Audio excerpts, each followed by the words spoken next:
మంత్రి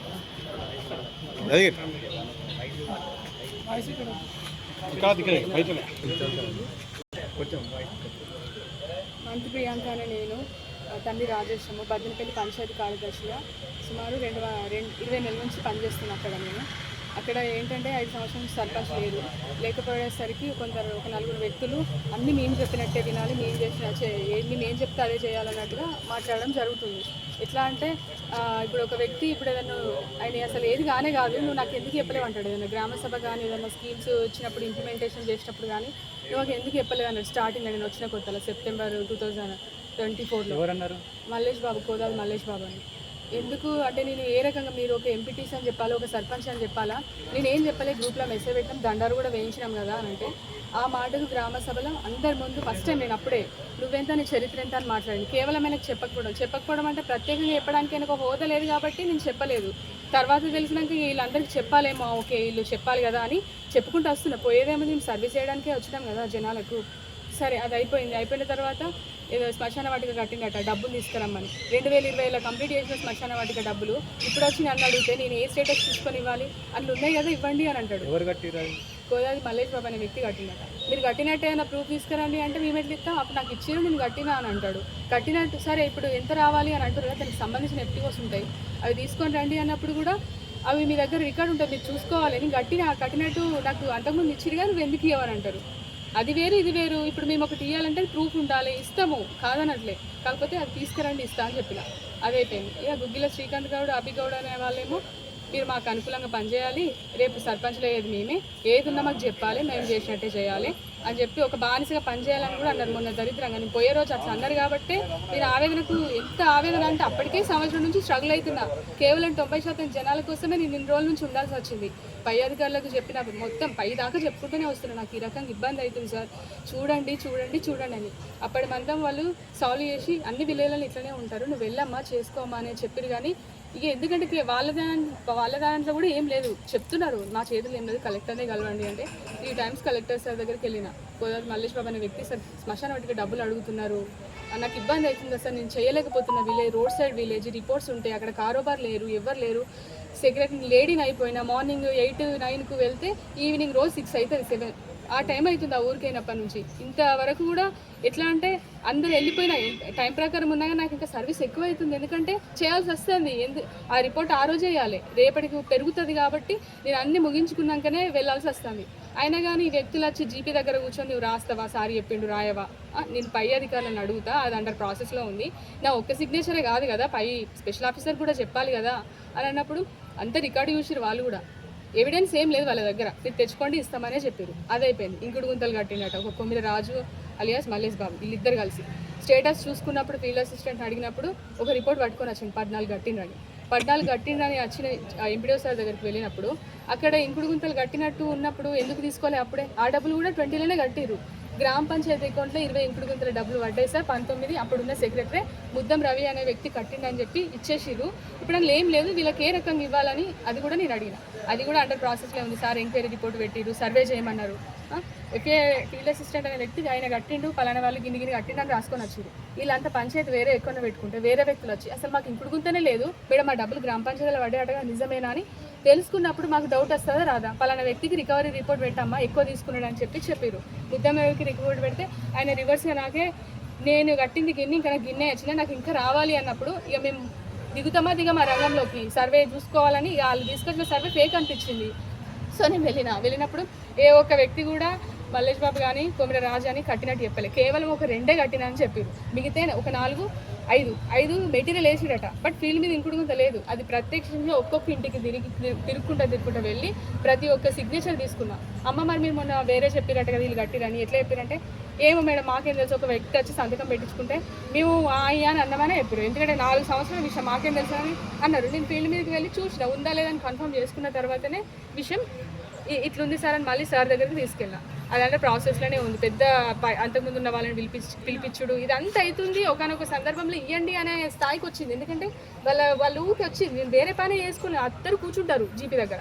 ఒక ఆయన నాకు అనుకూలంగా పనిచేయంటాడు, ఒక ఆయన బానిసం, ఇక మాకు అనుకూలంగా పనిచేయాలి నువ్వు అంతే అని ఒకతను, నువ్వు చెక్కు రాస్తావా చెక్కు రావాయా అని ఇంకొకతను. ఇద్దరం వీళ్ళ కమిటీలో వాళ్ళు 3 ఉన్నారు, కోదాలి మల్లేష్ బాబు అండ్ గుగ్గిల గుగ్గిల, శ్రీకాంత్ గౌడ్, వీళ్ళు ముగ్గురు ఉన్నారు. ఆల్రెడీ మనము రిపోర్టు తీసుకున్నప్పుడు గ్రామ సభలలో చదివినాం, అర్హుల లిస్టు చదివినాము. అందులో మాకు 144 వచ్చినాయి ఫస్ట్ లిస్ట్లో. ఆ 144లో క్లియర్గా వీళ్ళని పిలిపించి కూడా సార్ మీటింగ్ చెప్పిండు, ఈ గొడవలు అయితే ఇబ్బంది అవుతుంది, మాకు ఇబ్బంది అయితే సెక్రటరీలకు అని చెప్పేసి ఇందిరామ కమిటీ సభ్యులకు కూడా పిలిపించారు సారు. ఈ గైడ్లైన్స్ ప్రకారం మీకు 24 మా విలేజ్కి 24 శాంక్షన్ అయినాయి, అవి మీరు సార్ట్అవుట్ చేసి లిస్ట్ ఇవ్వాలమ్మా అని చెప్పారు.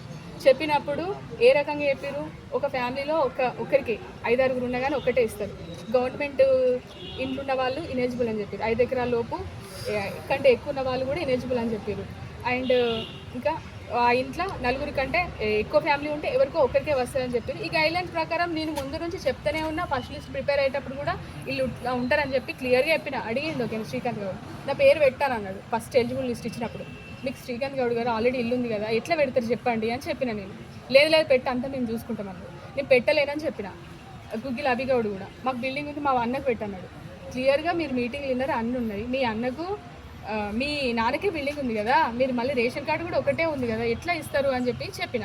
ఎందుకంటే ఒకటి జరిగింది, గవర్నమెంట్ చెప్పినప్పుడు నేను చేయాల్సిందే కదా, సంజాయిషి కోరాల్సిన అవసరం ఏముంది చెప్పేసిన. నేను డైరెక్ట్ అక్కడికి వెళ్ళిన తర్వాత కరెక్టే అమ్మా అది ఇచ్చేది లేదని సార్ కూడా చెప్పారు. అదే రకంగా వేధింపులకు గురే అంటే ఇప్పుడు ఆ లిస్టు మేమే ప్రిపేర్ చేస్తాం, నువ్వు ఇన్వాల్వ్ కానవసరం లేదు, వెళ్ళిపో నువ్వు జీప్లోకి వెళ్ళాలంటే ఆ రోజు మొత్తం రేపు సాటర్డే రోజు ఫ్రైడే రోజు అనుకుంటా ప్రైమరీ స్కూల్లో పోయి కూర్చున్నాను. ఇతనేమో చెక్కులు రాయమంటాడు, వాళ్ళేమో కమిటీ అంటారు, పైనుంచి మీ రిపోర్ట్ ఇంకా రాలేదేమో అని పై అధికారులు. ఏమి వెంటనే సార్ కూడా చెప్తున్నారు, సార్ వీళ్ళు లిస్ట్ ఇవ్వట్లేదు, ఎట్లా సార్ వాళ్ళ లిస్ట్ వాళ్ళ దగ్గరనే ఉంది, వాళ్ళే ఫైనల్ చేస్తామంటున్నారు, నీకు సంబంధం లేదని మాట్లాడి ఇప్పుడు నన్ను ఏం చేయమంటారు అని అంటే, సరే వాళ్ళని ఏమనంటే సాయంత్రము ఈవినింగ్ పోయి ఇచ్చొచ్చారు సార్కు. అన్నీ ఏమో రాసేసి లిస్ట్ నేను అది చూడని కూడా చూడలే. ఎందుకంటే ఇటు ఇంకుడు గుంతల విషయం ప్రెషర్ అవుతుంది, ఇటు మానసిక క్షోభకు గురి చేస్తున్నారు. ఇట్లా 1.5 అవర్ నుంచి 1 ఇయర్ నుంచి స్ట్రగుల్ అవుతూనే ఉన్నా. ఇంట్లో చెప్తే అన్నూళ్ళల్లో అట్లనే ఉంటారు, చేసుకోవాలి. ఎందుకంటే మా చెల్లె గవర్నమెంట్ జాబే, మా అమ్మ గవర్నమెంట్ జాబే, నేను గవర్నమెంట్ జాబే, ఎందుకు పోగొట్టుకోవడము, సర్వీస్ చేయాలని నేను కూడా అనుకుంటున్నా. కానీ ఇలాంటి ఇబ్బందులు ఉన్నప్పుడు, ధర్మానికి న్యాయం లేనప్పుడు నేను ఎందుకు చేయాలని అనుకున్నా కాబట్టి ఇంట్లో ఒప్పుకోరు, ఇట్లా ఒప్పుకోరు.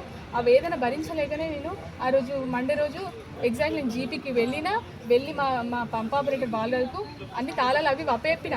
ఎందుకు మేడం ఇట్లా ఇస్తున్నారంటే, ఏం లేదు నేను ఊరుకోతున్నా అని చెప్పిన. ట్రాన్స్ఫర్ లెటర్ కూడా అక్కడే రాసుకున్నా, ఎందుకంటే నేను వెళ్ళిపోతే ఊరికి ఇబ్బంది ఉండదు, మళ్ళీ సర్వీసు ఇబ్బంది అవుతుందేమోనని లెటర్ రాసి నేను వచ్చేసిన. ఇక వాళ్ళకి తాళాలు అప్పచెప్పి నేను బండి తీసుకొని సిరిసిల్లకు వచ్చేసి అక్కడ పెట్టేసి నేను బస్సు ఎక్కేసిన. నాకు ఎదురుగా ఏ బస్సు ఉంటే ఆ బస్సు సికింద్రాబాద్ బస్సు. ఏంటి లెటర్ వాట్సాప్లో పెట్టిన నేను ఎంపీడీఓ గిట్ల. నేను చేయలేను సార్, నేను మానసిక క్షోభ భరించలేకపోతున్నా. ఎందుకంటే 3 సార్లు నేను లెటర్ సార్ కూడా ఇచ్చిన, కలెక్టర్ సార్కు. ఫస్ట్ లెటర్ ఏమో సెకండ్ సెంటర్కి ఫార్వర్డ్ చేశారు, 2వ లెటర్ ఏమో చూసి డిపిఓకి ఫార్వర్డ్ చేశారు. 3rd లెటర్ ఇక లీవ్ కోసమే పోదాం, ఇక భరించలేకపోతున్నాను వెళ్ళినప్పుడు చేయాల్సిందే అమ్మా, చేయక తప్పదు, మేము చేయట్లేదా. ఎంపీడీఓ అడిగితే డిపిఓతో మాట్లాడి చర్చించుకోవాలని చెప్పారట. అట్లా సార్ నా చేతిలో లీవ్ శాంక్షన్ లేదు, మీ ట్రాన్స్ఫర్ శాంక్షన్ కూడా నా అథారిటీ కాదమ్మా, కలెక్టర్కి చెప్పండి అనే చెప్పారు. ఇట్లా ప్రతి ఇక్కడ వాళ్ళు అటు అక్కడ వాళ్ళు ఎన్ని చేసినా అప్పటి మందం వేరే న్యాయం చేయాలి కాబట్టి భరించుకుంటే ఈ 10 మంది కోసం నేను మిగతా వాళ్ళకి 90 పీపుల్కి నేను ఎందుకు అన్యాయం చేయాలని చెప్పి నా సర్వీస్ చేసుకుంటూనే వస్తున్నా. ఇక వాళ్ళు వచ్చి కూర్చుంటే మిగతా జనం కూడా ఇలా అమ్మాయిలలో ఉన్నట్టు లేదా పంచాయతీ ఉందని వెళ్ళిపోతారు. వీళ్ళకి తెలుసు కానీ ఎవరు ముందుకు రావట్లేదు. వాళ్ళతో ముట్టుకుంటే పెట్టాయమని అంటే SC ST కేసు పెడతాడు మల్లేష్ బాబు. అలా నేను కూడా పెట్టుకుంటూ పోవచ్చు, అందరు కేసులు పెట్టుకుంటూనే పోతే న్యాయం ఏడుంటుంది అని చెప్పేసి మార్చుదామన్నట్టు అనుకున్నా. కానీ వాళ్ళు ఇంత మానసిక క్షోభకు గురి చేస్తారని నేను అస్సలు అనుకోలేదు. ఇప్పుడు ఇంత నేను వెళ్ళిపోయినా, ఎందుకంటే చావడం కూడా ఒక నేరం కాబట్టి నేను డైరెక్ట్ ఏ బస్ ఉంటే ఆ బస్కి వెళ్ళిపోయినా. లాస్ట్ దైవ దర్శనం చేసుకొని నా డెసిషన్ తీసుకోవాలి, ఈ స్టేట్లోనే ఉండదు, నేను ఏపీలో ఎక్కడన్నా బతికి తర్వాత వీళ్ళకి నచ్చ చెప్దామని వెళ్ళిపోయినా. తర్వాత వీళ్ళు ట్రాక్ చేసుకున్నారు, నన్ను ఫోన్ స్విచ్ ఆఫ్ పెట్టేసిన. నేను లెటర్ బస్ ఎక్కి డిపిఓకి ఒకటి ఎంపీడీఓకి అదే లెటర్ అందరికీ ఫార్వర్డ్ చేసేసి వెళ్ళిపోయినా. జరిగింది ఇది. ఇప్పుడు అంటే చెప్పింది వేరు, అక్కడ జరిగేది వేరు. ఇప్పుడు జీపీకి వచ్చి ఒక మంది సంబోధించడం కూడా ఈమె ఆమె నేను మనిషిని కాదా, అట్లీస్ట్ మీరు మేడం అని పిలవకండి, చెప్పండి ఏదైనా చెప్పచ్చు కదా. ఈమె ఇస్తలేదు, ఎంపీడీఓ సార్ రాయమన్నా కూడా ఈమెనే ఇస్తలేదు, వాళ్ళు చెప్పినా కూడా ఈమెనే ఇస్తలేదు. అయినా నేను ఎందుకు ఇవ్వాలి చెప్పండి, ప్రూఫ్ ఉంటే ఇస్తా అని చెప్పిన నేను. ఇప్పుడు ఒకనొక సందర్భంలో వీళ్ళు ఊకీడ వచ్చి కూర్చుంటేనే ఇట్లుంది. ఒకనొక సందర్భంలో అంతకుముందు సార్ వాళ్ళే అన్నారు, ఇతను తాకిటి నేనే పట్టించుకుంటలే, నాకే ఇబ్బందికరంగా ఉంది, నా సెక్రటరీ పరిస్థితి ఏందో అని కూడా అంతకుముందు ఉన్న వీరబుచ్చే సార్ కూడా అన్నారు. నీ పరిస్థితి ఏంటో నేను తెలుసుకోలేదా అమ్మ అని అన్నాడు. అతని వ్యక్తిత్వం చేసి. వాళ్ళ మీద ఏమన్నా కంప్లైంట్ చేశారా, ఫిర్యాదు చేశారా? ఇప్పటి వరకు ఏం లేదు, నేను ఆలోచించుకుంటున్నా ఏం చేయాలని ఎందుకంటే నేను నిన్న నైట్ రావడం జరిగింది ఇదే. ఎందుకంటే నేను చేసిన తప్పు ఏ రకంగా తప్పు అంటే మా అమ్మ నన్ను వెళ్ళిపోవడం తప్పు, కానీ ఇక్కడ ఉండి నేను ఈ క్షోభను అనుభవించలేను, బ్రతికుండాలి. వీళ్ళకి నేను లేను అనే భావన తీసుకురావద్దు. భరించే తట్టుకోలేరు కదా పేరెంట్స్ కదా, నాకు విషయం తెలుసు, కానీ నాకు మనస్సాక్షి అసలు ఒప్పుకుంటలేదు. నేను ఇంతవరకు కరెక్ట్ చేసినా కానీ నాకే ఎందుకు ఇట్లా జరుగుతుందని. ఇందిరమ్మ కమిటీల పేర్లు కూడా చేంజ్ చేశారని చెప్పి మాట్లాడుతున్నారు. ఇందిరమ్మ కమిటీ పేర్లు చేంజ్ చేయడం అంటే అది కూడా ఎవిడెన్స్ ఉంది, ఇట్లా చేస్తారనే 144 పేర్లు ఒక్కొక్క పేరు చదువుకుంటా రంగయ్య అనే టైం ఇవ్వడమా వద్దా? మీరే అందరున్నారు కమిటీ సభ్యులు కూడా. రంగయ్య ఎందుకు, రంగయ్యకు 5 ఎకరాలు ఉంది అద్దద్దు అతిశయ్ వాళ్ళు చెప్పింది కానీ అది ఉంటుంది. వాళ్ళే చెప్పారు, గవర్నమెంటే చెప్పింది ఇందిరమ్మ కమిటీ సభ్యులతోటే తీసుకొని రమ్మని చెప్పిండు. చెప్తున్నప్పుడే అంటున్నా కదా మల్లేష్ బాబు అనే వ్యక్తి గుణపెంకలు ఉంది, అది ఎలిజిబుల్ చేయొచ్చు. గుగ్గిల శ్రీకాంత్ అనే గౌడు నాకు బిల్డింగ్ ఉంది, ఆయనకు బిల్డింగ్ ఉంది. సర్వే చెప్పేటప్పుడే సర్వే మీద లిస్ట్ అవుట్ చేసేటప్పుడే చెప్పిన మీకు బిల్డింగ్ లేదు పెట్టు, నువ్వు ఎందుకట్లా చెప్తావు, అందరు సెక్రటరీ పెడతారు, నువ్వు పెట్టావు, మాది మేము చెప్పినట్టు తినాలి నువ్వు అన్నాడు. అట్లా ఉంటుంది. మీరు మీటింగ్ కూడా విన్నారు కదా, ఎందుకు ఇదంతా ఇది పెరుగుతూనే ఉంటుంది కదా. సరే వచ్చినప్పుడు చూసుకోండి, నెక్స్ట్ లిస్ట్లో చూద్దాంలే అని అప్పుడు మనం కాంప్రమైజ్ చేసినాం. ఎందుకంటే ఇది ఇక్కడ కాదంటే అక్కడికి పోతుంది, అక్కడ కాదంటే అక్కడికి పోతుంది, పొడిగింపు అవుతుంది తప్ప సాల్వేషన్ అవ్వట్లేదు. అందుకోసం అని చెప్పేసి నేను చెప్పేసిన మీకు రాదన్నట్టుగానే చెప్పేసిన. ఒకనొక సందర్భంలో సార్ కూడా ఇచ్చేయమ్మా అన్నారు. ఇచ్చేయమన్నప్పుడు రేపు నేను ఒక్కటే కాదు కదా, నా అథారిటీ ఉంటుందా, పైన ఒక టీం ఉంది, వాళ్ళు వచ్చి చూస్తారు కదా. చూసినప్పుడు నేనేం చేస్తా దానికి? ఎంపీడీఓ సార్ లిస్ట్ చూసుకొని ఇచ్చేయమ్మా వాళ్ళకు నేను నచ్చ చెప్తుంది అని పోయిరట. ఆ లిస్టులో ఇక రండి మళ్ళీ ఇక సాటర్డే ఆల్రెడీ అన్ని విలేజెస్ ఇచ్చారు, భద్రపల్లిది ఇంకా రాలేదు. సాటర్డే రోజు ఇక చెప్పమ్మా ఒకసారి చెప్పమ్మా, ఫ్రైడే రోజు ఇంకా రాలేదు, 5 వరకు ఇమ్మన్నాడు ఫ్రైడే, ఆ రోజు గుడ్ ఫ్రైడే రోజు. వీళ్ళు పరిస్థితి ఇట్లా సార్ నేను ఏం చెప్పాలి. ఇక ఫైనల్గా వాళ్ళు ఎట్లా అంటే ఒక మనిషికి ఫోన్ చేసి చెప్తే ఇంకో మనిషి కోపం. నేను చెప్పాను అందరికీ, ఒక్కరి ముందు వచ్చి గ్రూప్లలో ఫోటో పెట్టుకొని ఉంటే ఈ మేడం ఆ లీడర్కే చెప్పింది కావచ్చు, ఈ లీడర్కే చెప్పింది కాబట్టి ఇట్లా వాళ్ళే రీక్రియేట్ చేసుకున్నారు. వాళ్ళకి కోఆర్డినేషన్ లేదు సరిగా. అయినా కానీ లాస్ట్ ఫైనల్ ఒక కమిటీ ఒక గ్రూపే క్రియేట్ చేసిన వాళ్ళు, మేము రండి లిస్ట్ ఇవ్వాలి, బద్దనపల్లి ఉంది, మీ నలుగురు కోసం చూసుకొని సామాన్య ప్రజలకు నేను అన్యాయం చేయలేను, దయచేసి వచ్చి ఇచ్చిపోండి అని అంటే వస్తారు. కోదాది మల్లేష్ బాబు అనే క్యాండిడేట్ కూడా వాళ్ళు కమిటీలు ఉన్నాడు. ఇటు నేను కమిటీలో లిస్ట్ అవుట్ చేయాలా, ఇంకా చెక్ రాస్తా అన్నవాటగా అత్త అన్నవాటగా రాస్తా అన్నవాటగా, అది ఇంకా అండర్ ప్రాసెస్లో ఉంది. అది ఏంటో చూస్తున్నారు. వాళ్ళు చెప్పగానే మేము రాస్తాము, కరెక్ట్ ఉంటే ఇస్తాము, ఆయన అక్కడ నుంచి ఇవ్వండి అని ఒక లెటర్ ఇస్తే ఇస్తా అని చెప్పిన. అంతా నువ్వే ఉన్నావు, అసలు అంతా నీ మీద నువ్వు ఎందుకు రాయవు చెక్కు, వాళ్ళేమో రాయమంటారు నువ్వేమో రాయవని అట్లా అన్నాడు. అక్కడేమో కమిటీ నేను ఆల్రెడీ ఫోన్లు వస్తున్నాయి, మీ ఊరిదే రాలేదమ్మా, మీ ఊరిదే రాలేదు. ఇప్పటికప్పుడు సార్ కూడా చెప్తున్నారు, సార్ వీళ్ళు లిస్ట్ ఇవ్వట్లేదు, వాళ్ళ దగ్గరనే పెట్టుకున్నారు అని చెప్తే తీసుకురా అమ్మా నచ్చి చెప్పమ్మా అని అన్న.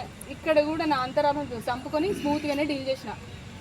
ఇవ్వాలి, అది జనాలకు సంబంధించిన విషయము, మీరు కొట్లాడుకుంటే కరెక్ట్ కాదు అని చెప్పినప్పుడు నేను తీసుకొస్తా, నువ్వు ఫీల్డ్ వర్క్ చూసుకోపో అని నన్ను కూర్చునేదాన్ని జీప్లోకి వెళ్ళి పంపించి వాళ్ళే ముగ్గురు సాయంత్రం దాకా కూర్చున్నారు, అక్కడే మధ్యాహ్నం దాకా కూర్చున్నారు. లిస్ట్ కోసం అని మళ్ళీ ఫోన్ చేసిన అభిగౌడని. ఏమైంది అభిగౌడ్, ఈరోజు గుగ్గిలో శ్రీకాంత్ దగ్గర ఉంది మేడం, లిస్ట్ తయారు చేసినా కానీ లంచ్కి అయ్యాడు, ఫోన్ చేస్తే స్విచ్ ఆఫ్ వస్తుంది.